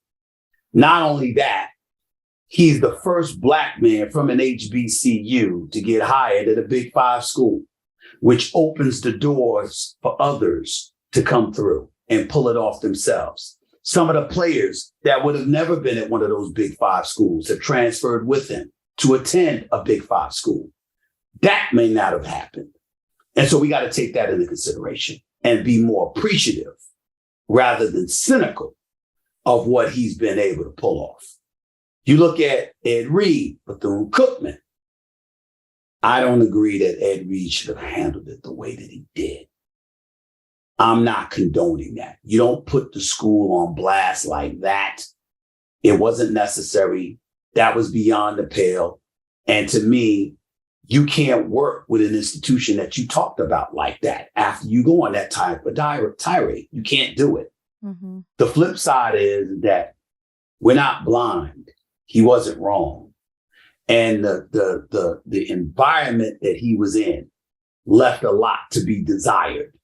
And Bethune-Cookman has to be accountable for that. At the end of the day, what HBCUs have to understand, especially, and I spoke out against this, and this hit me near and dear to my heart. I actually called the chancellor at Winston-Salem State University about this.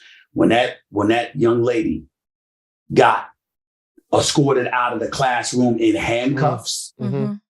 I called the chancellor immediately. What the hell is that? And Stephen, I got it, and she was really belligerent. She was this, she was that. I said, did she break any laws? Did she put her hands on anybody? I said, because if she didn't, there is no excuse in the world for a young Black woman to be escorted out of a classroom in handcuffs. That is a horrible look. And then I went on national TV and brought it up and talked about my alma mater, which I was very ashamed of in that moment. And so I say all of that to say, HBCUs have to understand we're under a microscope. And what one looks like presumably taints so many others. And if you're about building HBCUs, there's a way to handle it. And it goes back to what I said to some degree with you, Van, in terms of what we were talking about, everything that Colin Kaepernick and beyond. Mm-hmm. At some point in time, Rachel and Van, we got to be tired of losing. Like, definitely it's horrible that there's a game that has to be played, but in the same breath, it's worse to lose at it, especially when you know how to play the game and you just lose because you're unwilling to. My point is, there's certain things I'm not playing that damn game. There are other things I'm like, okay, this is the game that's played because it's inescapable. So I'm going to beat them at their own game. And that is the decision that we have to make if we're going to truly accomplish what we're destined to and what we truly, richly deserve. It's just the way it goes. As the Bible would say, God created the earth and the devil was still there. There's always going to be obstacles in your path. That's just how it goes. How you deal with it is what defines ultimately who you are and who you're going to be. Mm. The book is Straight Shooter. That was Stephen A. Smith. Hey, man, I've never done this before, but I want to tell you that in light of recent things that have happened on this podcast, I'm very thankful for this conversation. Yeah. Serious, in a real way. I appreciate this conversation. I know that we kept you a little longer. You stayed a little longer. Yeah. I appreciate you. I appreciate that you did, man. And it was good to connect and good to talk with you. No problem, man. Well, listen, Rachel's got my number and you got it the other week. And anything y'all need, just reach out. I'm always here. All right. Thank you for joining us on Higher Thank you Learning, so man. much. Yeah. All right, And the book is so good. The book so is amazing. Good. Yeah. Thank y'all so much. I really, really appreciate it, man. Y'all take care. I got the audio book too. That's selling good as well. I bought that too. I bought the audio book. They gave me that one for free. It's your I voice? appreciate it. It's his Yes, it voice. is. Oh, then I got to go back and It's listen his to voice. it. He got into I in the wrote first book and I chapter. voiced it. In the first chapter, he gave us some Christmas time in Hollis Queens. Yeah. A little rappy. Yeah. So, Sure. but appreciate you, Yes, Stephen A. thank Seriously, you so man. much. No problem, man. Thank y'all so much for having me. Y'all take care. There's one more thing I want to talk about. First of all, Donnie, Stephen A. Smith interview. What'd you think? It was refreshing. It was good. I felt like it was everything I wanted it to be. I felt like I learned a little bit about him, and I must say that your icebreaker question. Well, it wasn't the icebreaker question, but the planned icebreaker question, the body count, turned out awesome. It worked. It worked. It did. It worked. It worked. I bet Stephen A. got more than 500 though. If it's NBA, He said not even close. if it's NBA players, think about that. Man, it just means That's he like was a in a certain huge deal. circle. He That was was means so he was with funny. a certain circle. Yeah, when he corrected you, because I heard the S on the end of player, Yeah. and you were like, I just want to be correct. So he would have told you if the numbers Can you were. imagine though how busy Stephen A. had to be getting for a guy like, let's say, like a James Harden to be like, "Hey, dog, you need to slow down." Seriously, man. But in his book, he talks about how he would do something and then he would go where they hang out. It's true. So he would do what he had to do and then he'd be out with them wherever it may be. So he was in the mix. The book is actually really good. Yeah, the book's good. Very And it's a good read. I want to talk to you guys about something that's going on. I realized something, Rachel.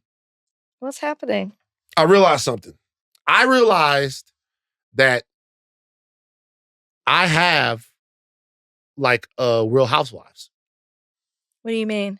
You know how you watch the Real Housewives? Oh, you have a version of it. Oh my gosh, have a please tell version. me. I have a version of the Real Housewives. What is it? No Jumper. You watch it like that? So you don't understand what happens at No Jumper, I don't think. Well, I mean, we've had Adam on. We've had Adam on. But No Jumper isn't just like Adam talking to somebody with a podcast. Mm-hmm. No Jumper is like a whole universe of, it's really like a reality show. Is it? Yeah. Is that girl still on? Who? Selena Powell? When people accused me of not being pro women or whatever it was. Why? Because the girl fucked all the sons and you were shitting on her for it? I said that's not what she signed up to do. She signed up to be with one man. They came through the door and put 7 dicks in her face. She said I just don't like to hear you say words like that. It's like you are wholesome rage at this point. And when you It's say the subject matter. when you so look, but here's the thing about No Jumper is like No Jumper started off with Adam just interviewing people, but now they have like a whole cast of characters on No Jumper. Okay, that like interview other people. They interview other people Okay. and they do content together. So this is the No Jumper roster to me. Okay. It's Adam, Lil House Phone, Okay. Sharp. Shout the fuck out to Sharp, man. We gotta get Sharp on this podcast, man. Like Okay. Sharp, the Sharp Tank. Sharpest, coolest podcast in the world. It's my friend, Donnie. AD, okay? Compton AD, Okay. who to me is one of the brightest voices in this hip-hop thing going right now. It's Flacco, it's Gina, it's Lush. I know I'm gonna leave somebody out. Trail, Suspect. It's like so many different people Okay. that are all together like on No Jumper, right? And they have beefs. Like Flacco called out Lush for a fight a couple of days. Yeah. Like So they're gonna get a reality show soon. they already got one. It's the No Jumperverse. Okay. Almighty Suspect was interviewing this guy named Kelpie the Pimp. Okay. And he attacked Kelpie the Pimp and beat the shit out of him What?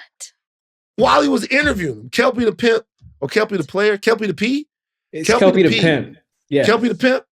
Kelpie the Pimp is this like slow white boy that like, What? look it up. Look up Almighty Suspect, Kelpie the Pimp. Wait, he's mentally challenged? Nah, I Oh. don't mean, I would never say he was I don't slow. even know He how to was actually- spell Kelpie the Pimp. Kelpie. Look Okay, up I Kelpie see him. and Almighty Suspect and watch what Suspect does to him. The thing says fake pimp Lil Kelpie gets beat up at No Jumper. Yeah, play it. Watch. I ain't never seen no bitches. Who are you? I'm Lil Kelpie, Kelpie the Pimp. Kelpie the Pimp. They don't know each other? No, he interviewed him once before. They're interviewing Kelpie. Yeah, Adam and Suspect are interviewing Kelpie. Took off on him. Kelpie the P. Hey, Adam gets out of the way. Adam fucking folded. Adam, Look at him acting like he's trying to pull him. Adam, my guy. Well, I made fun of Adam. Adam went like this. Adam, my guy. If you go back, Adam No, folded, man. look at Adam. Look. Adam, my And then man. look, he pretended like he tried to grab him. And you, but Adam, my man. Adam, not. I mean, come on, man. Well, he wasn't used to. He didn't think this. That needs to be a meme. They already this- memed it. You're like, This.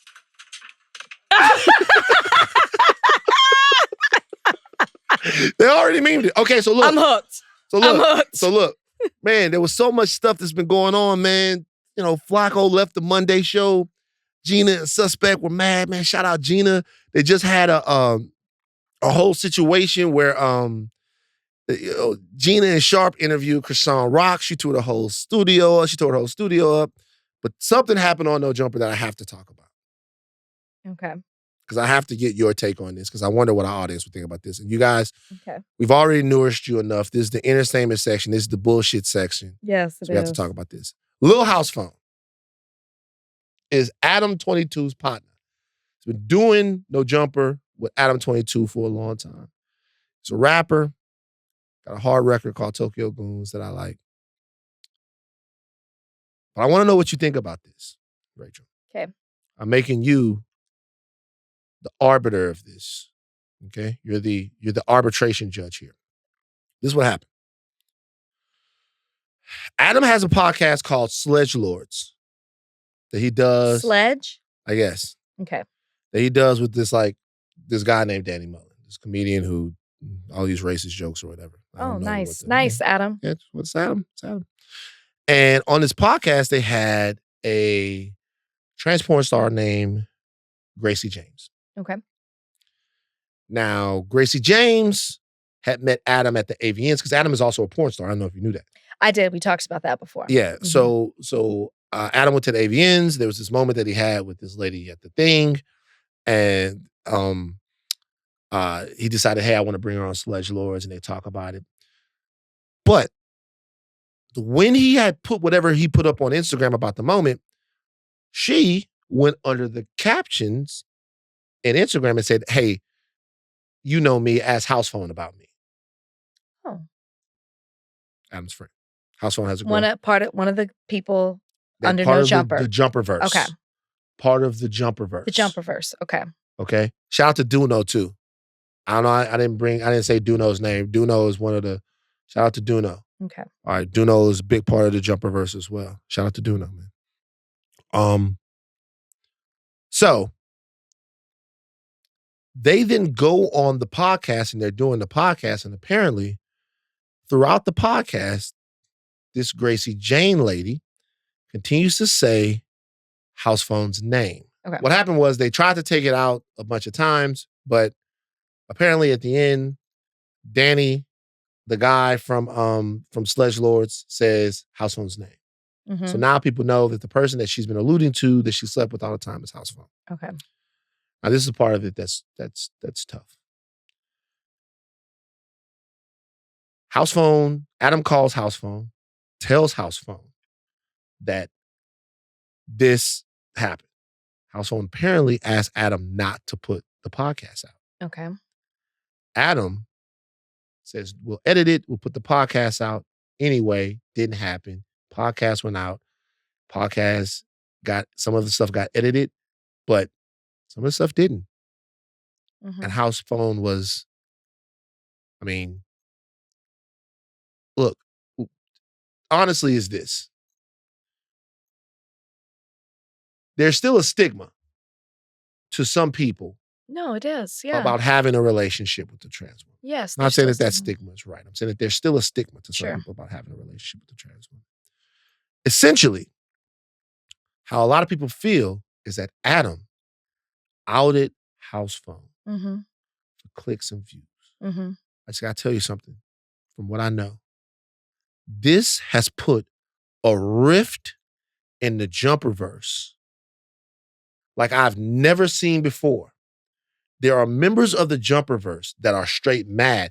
Adam came back, and some people say, I love Adam, but some people say Adam gave a half-hearted explanation as to why this happened.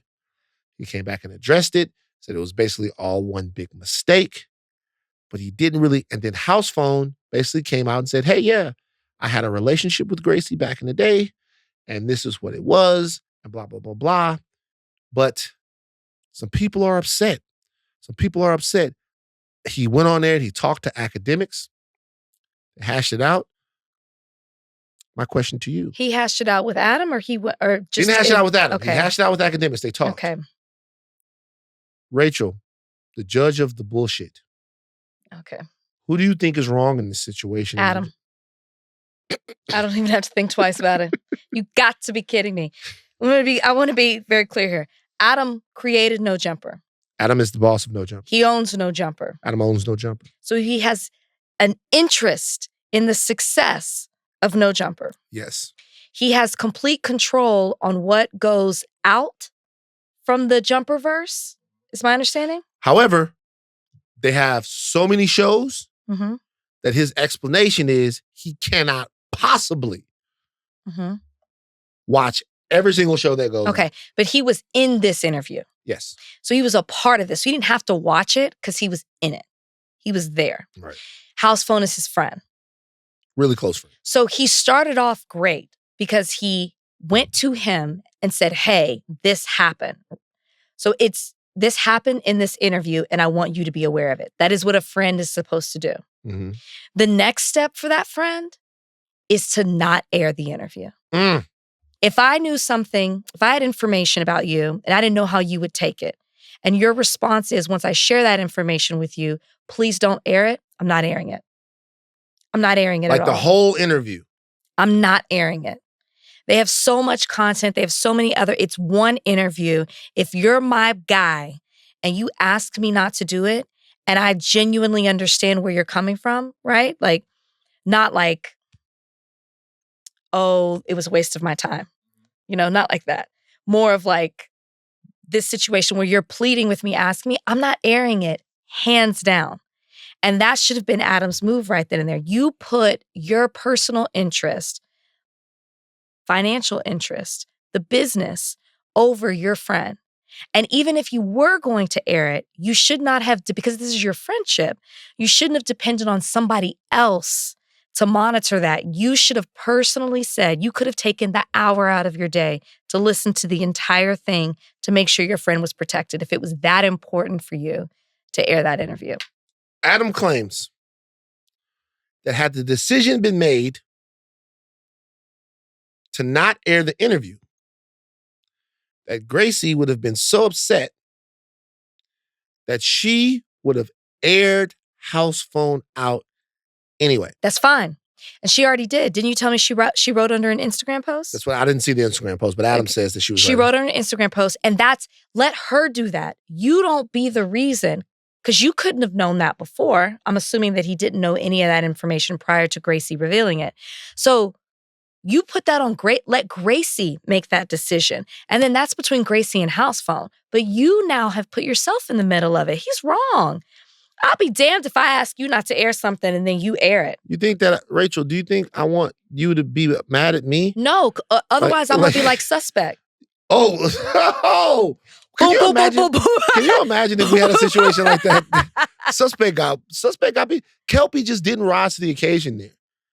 No, you know what? I'll be honest with you. No one rose to the occasion Kelpie there. the pimp Kelpie, whatever his name is. I'm a pimp Kelpie you. Boom, boom, boom, boom, boom, boom, boom. Suspect. Look, okay, so you feel like, so tomorrow is the Tuesday show on No Jumper and everybody's going to be. Who's showing up? Everybody? I feel like everybody's going to show up. This is what I'll do. He's getting the ratings that he wants because he got one new viewer right here. Let's make a pact right now. When we do this bullshit segment, I almost want to say that we should maybe get back into batch reviews. You don't want to do that, I bet. I'm not. Now, speaking of a waste of time. I miss batch. You go watch. It premieres tonight. Did you know that? I know, but so couldn't we just do maybe first night? Just like I'll watch tonight and then I'll just I'll watch tonight and then I'll give just my you overall. Watch that tonight and I'll watch TMZ. Oh no. And then we can regroup on Thursday and come together and talk about. You won. Okay. Never.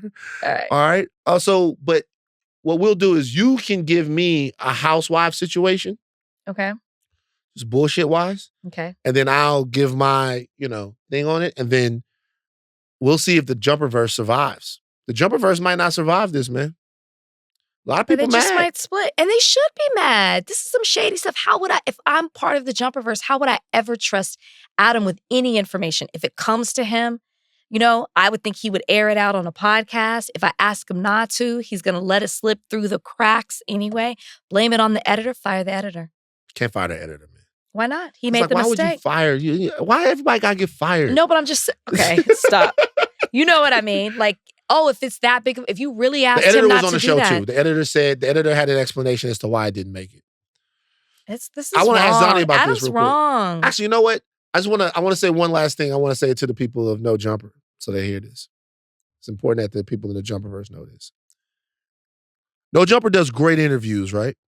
That's why I first started watching No Jumper, right? Because all of these guys are coming up in hip hop and they weren't getting interviewed other places. And so I'm like, hey, this is the white dude that looks like a skinhead And he interviews all of these crazy kids. I watch the interviews. I'm like, hey, I fuck with them. Me and Adam become cool and all of that stuff like that. The Jumperverse is great. There's something that the employees over at No Jumper have to remember now. And this happened at TMZ to a degree. People don't go to No Jumper that I know as much for their interviews anymore. They go for the personalities.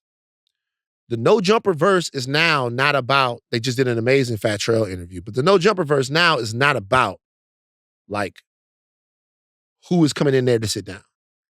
It's really about the shenanigans and the crazy shit that's happening amongst the employees. So then that even shows even more so why he let it leak. What I'm saying is that although, I know this from being at TMZ, although you think that that's an awesome thing because it allows you to build your own brand, there's also an element of danger to that. And the reason why is because once it becomes about you, right? Once this TMZ show wasn't about the clips that we were showing or anything like that. Once it was about you had to make a joke and get out, or you had to be this, or you had to be that, or you had to be that. Now there is incentive for the people that are at the higher ups there to make content out of you.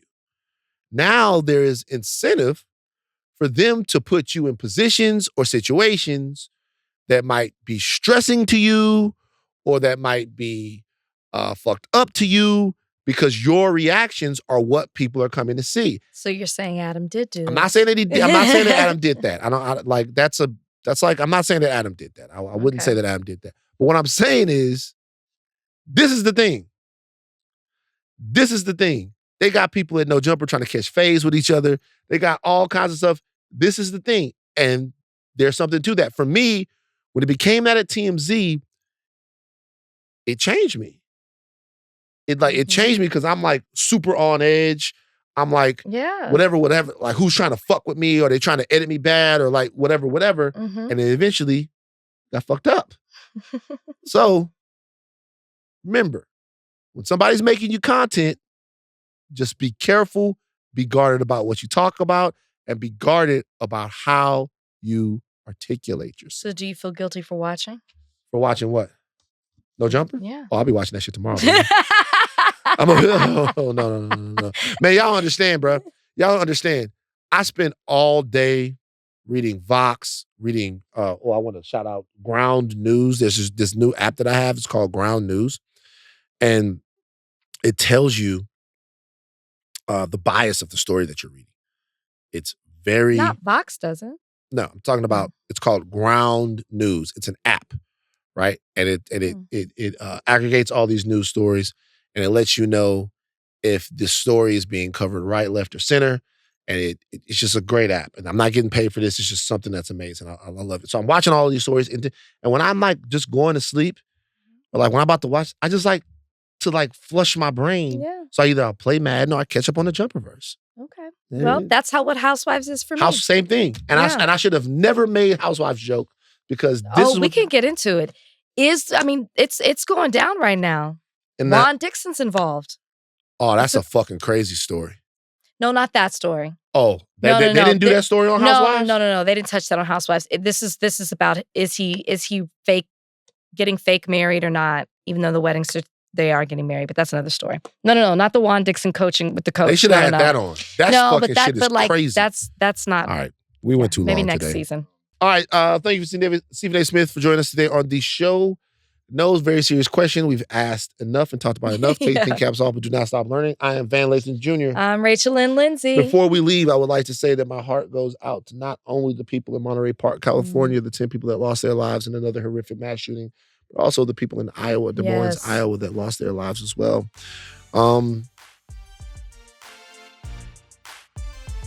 Be safe, guys. Just, I don't even know what to say. I don't know what to say. I'm just sorry. All right. Bye, guys.